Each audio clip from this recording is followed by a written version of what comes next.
Gold, trusted gold buyers. మీరు తాకట్టు పెట్టిన బంగారాన్ని విడిపించి ఈ రోజు ఉన్న మార్కెట్ ధరకు కొనబడను.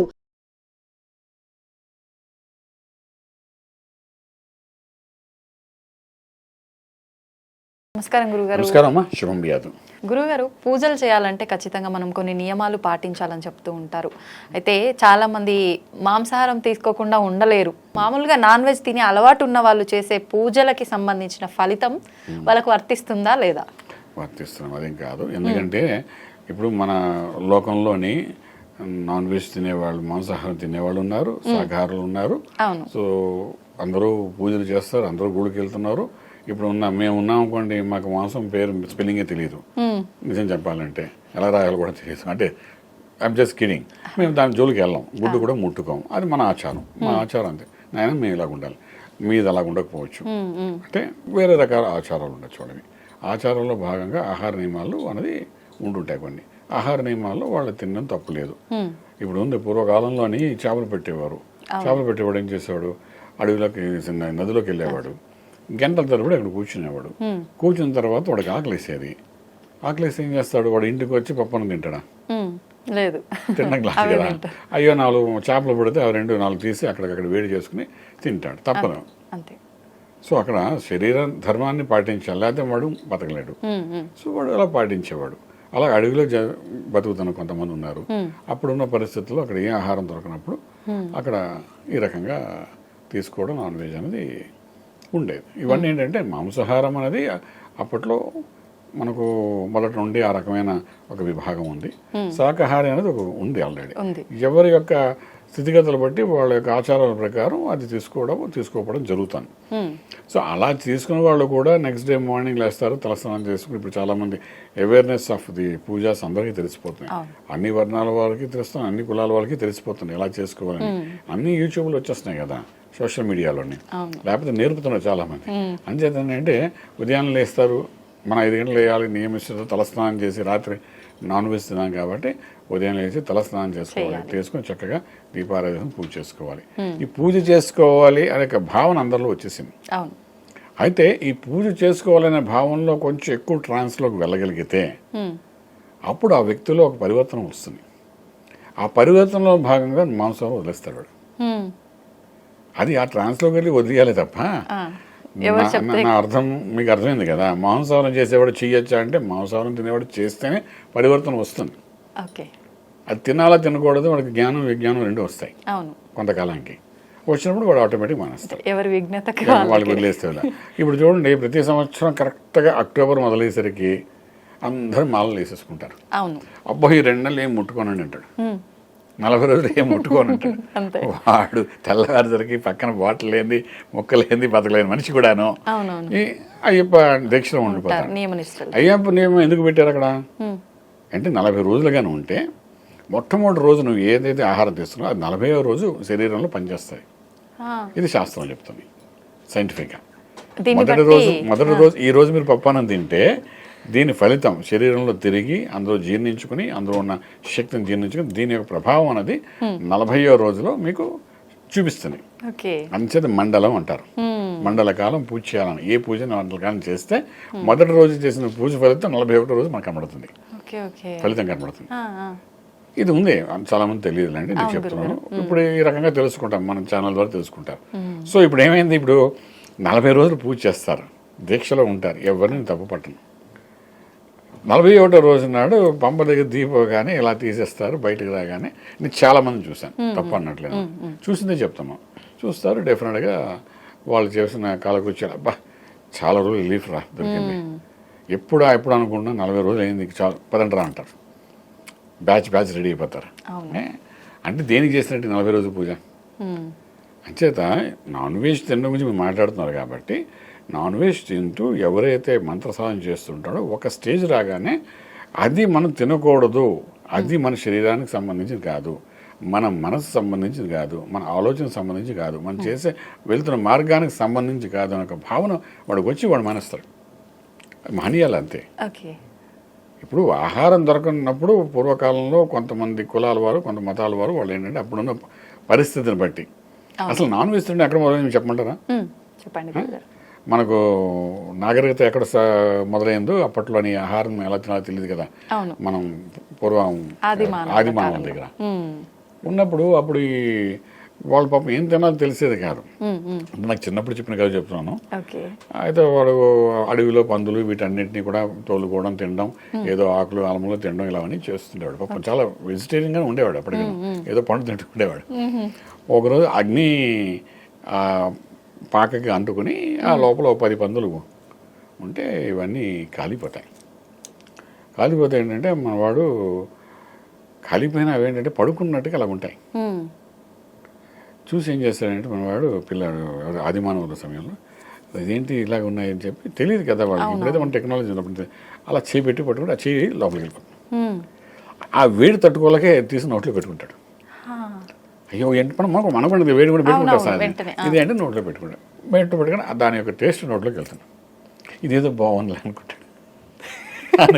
ఆది మానవుడు అలా మొదలెట్టాడు రా అని మా చిన్నప్పుడు స్కూల్లో చెప్పేవారు ఈ మాట. ఉండొచ్చు. అలా మొదలు పాపం వాడు ఆహారం దొరక్క వాడు ఏదో అవస్థ పడుతూ జరిగిన సంఘటన వాడు అలా చేశాడు. ఎక్కడ ఆహారం దొరకలేదో అప్పట్లో పూర్వకాలంలో అలా చేసేవారు. రాజులు కాలంలో కూడా మనం చూసాం. ఎందుకంటే రామాయణ మహాభారతంలో ముందుకు వచ్చినప్పుడు కూడా మనకు ఈ ఆహారం అనేది దొరక్కాయి కదా అందరూ చేసేది. అడవిలోనే కూడా ఆహారం దొరకదు. అప్పుడు ఏం చేస్తే బాణం తీసి ఏ పక్షి అనుకుంటాం దాన్ని కాల్చి తింటాం. ఇది ఇలా పెరిగిందని నాన్ వెజ్ తప్ప ఇది. ఇప్పుడు మన సిటీలో చక్కగా అన్ని రకాల వెజిటేరియన్స్ దొరుకుతున్నాయి. మారచ్చు మనిషి, తప్పలేదు. అంటే దాన్ని ఫాలో అవ్వకలే, మనం ఆదినామాలు కాదు కదా. సో ఇప్పుడు కూడా ఏంటంటే మా తాతల దగ్గర ఉంది అని అంటారు.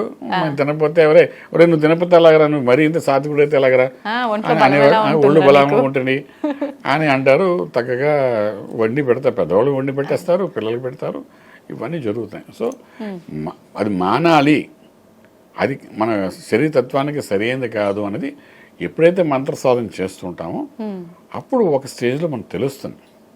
తెలిసినప్పుడు మనిషి అలా మారిన కొన్ని వేల మంది ఉన్నారు. జీవితంలో మారిన వాళ్ళు అలా ఉన్నారు. నాన్ వెజ్ తినడం వల్ల నాకు ఈ ఫలితం వచ్చింది, నీ మార్గంలో వెళ్ళగలిసాను. ఎంతోమంది ఉన్నారు, లక్షలాది మంది ఉన్నారు అలాగా. సో అంతే మీరు అడిగిన ప్రశ్నకి ఏంటంటే అందులో ఆన్సర్ ఉంది. సో నాన్ వెజ్ తినాలా తినకూడదా అని మన టీవీ ఛానల్ చూస్తున్న వాళ్ళు తెలిసి డిసైడ్ చేసుకోవాలి ఆ విషయంలో. అంతే, అది సంగతి. అయితే గురుగారు మీరు స్టార్టింగ్లోనే నన్ను అడిగారు, నువ్వు అడుగుతున్న క్వశ్చన్ ఇదా అదా అని చెప్పి, మాంసాన్ని కూడా నైవేద్యంగా పెడుతుంటారు అని. నాకు తెలిసినంత వరకు బలులు ఇస్తుంటారు గ్రామ దేవతలకి అట్లా, కానీ నైవేద్యంగా పెట్టడము అంటే పెడుతుంటారా? అలా అది నైవేద్యంగా పెట్టడమే నైవేద్యంగా పెట్టినట్టే అవుతుందమ్మా. బలి ఇస్తారు, ఆ అమ్మవారి ముందు చూపిస్తారు, చూపించి రక్తం తిలకం వేస్తారు. అలాగే అక్కడ ఎవరైతే బలి ఇచ్చే వాళ్ళు నెత్తి మీద రాస్తుంటారు, చేసి అమ్మవారు అమ్మ నీకు ఇచ్చాను చూపిస్తారు. తర్వాత దాన్ని వండుకుని వీళ్ళు తింటారు. వచ్చేసి గ్రామ దేవతలు మనం చూస్తున్నాం. ఇది మన పల్లెటూరులో అన్ని చోట్ల మనం చూస్తున్నాం. అలా చేస్తే కానీ ఆ గ్రామ దేవతకి సంతోషం ఉండదు, మన ఇంట్లో అందరూ బాగుండరు. అంచేత సంవత్సరానికి ఒకసారి పండుగ చేసుకుంటారు. ఆ విధంగా అదొక ఆచారంగా చేస్తాం. అక్కడ గ్రామానికి సంబంధించిన ఆచారం కింద వస్తాం. గ్రామ దేవతకు ఆ రకంగా పూజ చేయడం అంటూ ఉంటుంది. సో దేనికైనా ఒక లిమిట్ అని ఉంది. మనం అలాగనే వాళ్ళు రోజు బలి ఇస్తూ తింటారుగా. బలి ఇచ్చారంటే అది ప్రసాదం కింద మార్చుకుని తింటున్నారు వాళ్ళు. వండుకుని అక్కడే తింటారు, అక్కడే నైవేద్యం చేసి తినేస్తారు. అక్కడతో ఆ మ్యాటర్ ఇస్ ఓవర్.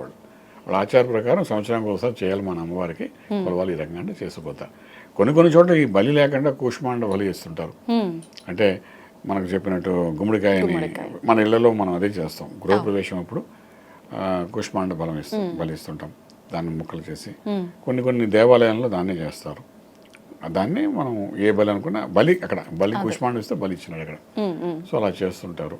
సో రకరకాలుగా ఉన్నాయి. కానీ మాంసం అనేది నైవేద్యంగా అంటే అది ప్రత్యేకించి అది పెట్టి ఇది పెడితే కానీ జరగదు అనే టైప్లో నిత్యం దేవాలయాల్లో జరిగే పని కాదు అది. మనకు ఒకప్పుడు ఎక్కడంటే త్రిపురాంతకంలో బలులు ఎక్కువ అవుతుండేవి. గుంటూరు జిల్లా దగ్గర త్రిపురాంతకం కానండి, అక్కడ అమ్మవారు బాలా త్రిపుర సుందరి అమ్మవారి దగ్గర ఒకప్పుడు జరుగుతుండేది కొన్ని సంవత్సరాల క్రితం. అది నిషేధం చేశారు మొత్తంగాను. అలాగే ఇప్పుడు మనకు బాగా కనబడేది ఏంటంటే ఛానల్స్లో వాటిలో కనబడేది అంటే కామాక్షి అమ్మవారి దగ్గర అస్సాం గౌహటిలోని అక్కడ ఇప్పటికీ ఆచారాన్ని కొనసాగిస్తున్నారు వాళ్ళు. బలి ఇవ్వడం అంతాను ఇస్తుంటారు. అమ్మవారు అడిగారో లేదో నాకేదో తెలియదు, కానీ బలులు అయితే ఇస్తుంటారు ఇప్పటికి. అయితే అక్కడ ఆచార ప్రకారం వాళ్ళకి ఇస్తుంటే ఇక్కడ మన వాళ్ళు ఏం చేస్తుంటారంటే మనకు సంబంధించిన ఆచారం కాదు అది. కానీ మనకి ఇక్కడ ఉన్న కొంతమంది విద్య తెలుసుకున్న వాళ్ళు ఏంటంటే చేస్తుంటారంటే అలా బలిస్తే మనకు కావాల్సిన పొజిషన్ వస్తుంది, ఇలా బలిస్తే మనకు అనుకుని సాధించగలుగుతాము, ఇలాంటి బలి ఇస్తే ఒక సినిమా హీరో అంటే వాడు హీరో అయిపోతాడు, టాప్ మోస్ట్ పొలిటీషియన్ ఎవడు అంటే వాడు మంచి మినిస్టర్ అయిపోతాడు. ఇక రకరకాలుగా దీన్ని ఫోకస్ చేసి ఇక్కడ ఉన్న వాళ్ళని అక్కడ తీసుకుని అక్కడ బలి ఆ పూజ చేయించడం ప్రయత్నం చేస్తారు. కానీ అక్కడ ఆచారం అంతే, ఆ ఆచారం అక్కడ వాళ్ళకి ఉంది అంతే. సో దాన్ని అందరికీ శుభ్రంగా రుద్దుతుంటుంటారు కొంతమంది. సో అది మనం చేసుకోవాలా చేయకూడదంటే అది ఎవరి విజ్ఞత వాళ్ళకి వదిలేస్తుంటాం. సో ఏంటంటే వీళ్ళు చేసే మార్కెటింగ్ విధానం బట్టి ఇవన్నీ జరుగుతుంటాయి. చాలామంది ఉన్నాం మన ఆంధ్రాలో, కొంతమంది పెద్ద మనుషులు చక్కగా ఇలాంటి పూజలు చేయిస్తామని చెప్తుంటారు. ఉన్నాయి. ఇప్పుడు మేము వెళ్తాం, అక్కడికి వెళ్తాం, వెళ్ళి చూస్తాం, అమ్మవారి దర్శనం చేసుకుంటాం, గర్భగుడిలోకి వెళ్ళి అమ్మవారి దర్శనం చేసుకుని వస్తాం. చక్కగా వస్తారు. కొన్ని లక్షల మంది వెళ్తారు. అందరూ ఈ బలి చుట్టూ ఫాలో అవరు. ఫ్రాంక్లీ స్పీకింగ్ ఎవరు ఫాలో అవరండి ఇక్కడ. ఇలాగే ఎవరైనా తీసుకుని వెళ్ళిన వాళ్ళు అక్కడ పూజ చేస్తుంటారు. వాళ్ళ ఆచార ప్రకారం ఏదో ఒక అమావాస్య నాడు అమ్మవారి కోసం చేస్తారు వాళ్ళు. ఒక అమావాస్య నాడు, ఒక మంగళవారం నాడు, సంవత్సరం నెలకు ఒకసారి 2 సార్లు గుడి వాళ్ళు చేస్తుంటారు. పైన ఏదైనా అప్పుడు అవసరం ప్రత్యేకమైన పూజలప్పుడు ఏదైనా ఉంటే చేస్తారు. అంటే అది అక్కడ ఆచారాన్ని అక్కడ వాళ్ళు చేయడంలో ఒక వాళ్ళకి పద్ధతి ఉంది. అది ఆ పద్ధతి మనం రుద్దిసుకోవాల్సిన అవసరం లేదు. అది రుద్దుకుంటే కానీ మన ఫలితాలు రావు అని ఫోకస్ చేయట్లేదు ఛానల్స్ ద్వారా వాళ్ళు. అది నేను చాలా స్ట్రిక్ట్గా చెప్తున్నాను. ఓకే, నీకు ఒక వ్యక్తికి అలా భావన ఉంది, నేను వెళ్ళాలి చేసుకున్నట్టు నువ్వు ఎప్పుడు వచ్చేది, ఇప్పుడు ఎందుకు చేయాలి? అది ఇప్పుడు మేము వెళ్తే అది మంత్రశక్తితో కూడిన పర్వతం, అది నీలాద్రి పర్వతం అంతా. సో అక్కడ ఏంటంటే తపోశక్తి ఉంది. అక్కడ అఘోరాలు వస్తారు, అవధూతులు వస్తారు, మంత్రసాధన చేస్తుంటారు. మేము వెళ్తాం, 2-3 రోజులు అక్కడ కూర్చుంటాం, రాత్రి పగలు కూర్చొని మంత్రసాధన చేస్తాం. ఏది మా గురువు గారు మాకు ఇచ్చిన మంత్రోపదేశం ఇచ్చిన మంత్రాన్ని అక్కడ కూర్చొని చేస్తాం. ప్రశాంతంగా ఉంటాం. ఆ శక్తిని సంపాదించుకుంటే మళ్ళీ మన జనంలోకి వస్తాం, వాక్శుద్ధితో 4 మంచి మాటలు మాట్లాడతాం. జ్యోతిషం నాకు ఉన్నది కాబట్టి అది చెప్పుకుంటూ పోదాం. సాధకుడిగా వెళ్ళి చేయడం వేరు. ఇవన్నీ ఏంటంటే కొంచెం మార్గానికి డీవియేషన్ అంతే, అంతేగాని. అలాగైతే మన ప్రైమ్ మినిస్టర్ గారు లాంటి వాళ్ళు ఎవరో పెద్దవాళ్ళు ఎవరో ఊళ్ళో ఉన్న అన్ని దున్నపోతులు ఇచ్చేద్దాం, మనమే ప్రైమ్ మినిస్టర్ అయిపోతాం అనుకోవచ్చు కదా. యాజ్ సింపుల్ యాజ్ దట్ కదండి. ఇస్తే అవుతుంది అంటే లెక్క. అది కాదు కదా అక్కడ. అది ఒక ఆచారాన్ని ఒక చేస్తే కానీ అవ్వదన్నట్టుగా ఫోకస్ చేయడం కరెక్ట్ కాదు. ప్రాంతాన్ని బట్టి ఆచారాన్ని బట్టి ఫాలో అవడం బెటర్. అక్కడ వాళ్ళకి మనకు కాదు, మనం చూసే వరకు అది అక్కడ జరుగుతున్న ఆచారం మనం చూస్తాం అంతే, అంతవరకు ఇంకా లేదు. సో మనం ఇప్పుడు అడవిలోకి వెళ్ళామని చెప్పి వాళ్ళు సగం బట్టలతో కోవి గోదావరిలో ఉన్నారనుకుంటాం, మనం మార్చేసుకోం కదా అక్కడికి వెళ్ళామని. మళ్ళీ ఇలా చెప్తే అందరూ బాధపడతారు. అడవిలోకి వెళ్ళి మార్చం కదా, మనం డ్రెస్ వేసుకుంటాం, వాళ్ళు ఎలా చేస్తున్నారో చూస్తాం, మనం వాళ్ళ డాన్స్ చూస్తాం, వాళ్ళ వంట చూస్తాం, వాళ్ళ పాటలు వింటాము, వాళ్ళ యాక్టివిటీస్ చూస్తాము, ఫోటోలు తీసుకుంటాము. అంటే వాళ్ళలాగా బట్టలు వేపేసుకుని సగం బట్టలతో మనం తిరగం కదా అడవిలోకి వచ్చాం కాబట్టి. అంత సింపుల్ లాజిక్ ఎందుకు అర్థం చేసుకోరు పిల్లలు? ఎవడో చెప్పాడు కదా అని నేను అక్కడ అలా బట్టలు మార్చుకుని అలా డ్రెస్ వేసుకుంటే నీకు ఫలితం వస్తుందని ఎవడన్నాడు అనుకోండి, దాన్ని నమ్మేయాలి మనం? చెప్పండి. అక్కడ ప్రాంతానికి బట్టి వాళ్ళు అలా అది అంతకంటే ఎక్కువ బట్టలు వేసుకోరు. కారణం ఉండొచ్చు, బట్టలు దొరకపోవచ్చు, ఇంకేదో 100 రీజన్స్ ఉంటాయి వాళ్ళకి. అంచేది మనం అక్కడ ఆచారాన్ని మనం ఆచారంగానే చూడాలి తప్ప అదొక విశేషమైన స్థితిగతుల్లో అది చేస్తే కానీ ఫలితాలు రావని అక్కడికి వెళ్ళే వాళ్ళందరూ ఇలా చేయాలని మాత్రం ఎక్కడ రాసి పెట్టలేదు. నేను వాటిని కొంచెం ఖండిస్తాను. అన్లెస్ అంటే బాగా ఈ కష్టాలను వాడు ఏదో అమ్మ దర్శనం చేసుకోవాలంటే తీసుకెళ్తుంటాం. మేము కూడా తీసుకెళ్తాం, దర్శనం చేస్తాం, అన్నీ చేస్తాం. ఇవన్నీ నేను రెగ్యులర్గా వెళ్తుంటాను ఆ ప్లేస్కి, చూస్తాను. ఇవన్నీ బలు అవుతుంటావు పక్క. మనం చేసే ప్రదక్షిణ మనం చేస్తూ ఉంటాం, దర్శనం చేసుకుంటాం, అవి దూరం నుంచి చూస్తుంటాం, బాగుందిరా ఇదేదో వాహనం అనుకుంటా ఊరుకుంటాం, అంతే. మన అంతకంటే ఎక్కువ ఆలోచించేవాడు గురించి. అలా నాలాగా ఆలోచించేవాళ్ళు కొన్ని లక్షల మంది అక్కడ దర్శనానికి వస్తుంటారు. అక్కడ ఉన్న శక్తి అంటే మనకున్న 18 అష్టాదశ పీఠాలలోని యోని భాగం అక్కడ ఉంది. యోని భాగం అంటే ఏంటంటే తల్లి గర్భం నుండి బయటకు వచ్చే భాగం. అంటే అమ్మ అక్కడ ఉన్నట్టే లెక్క.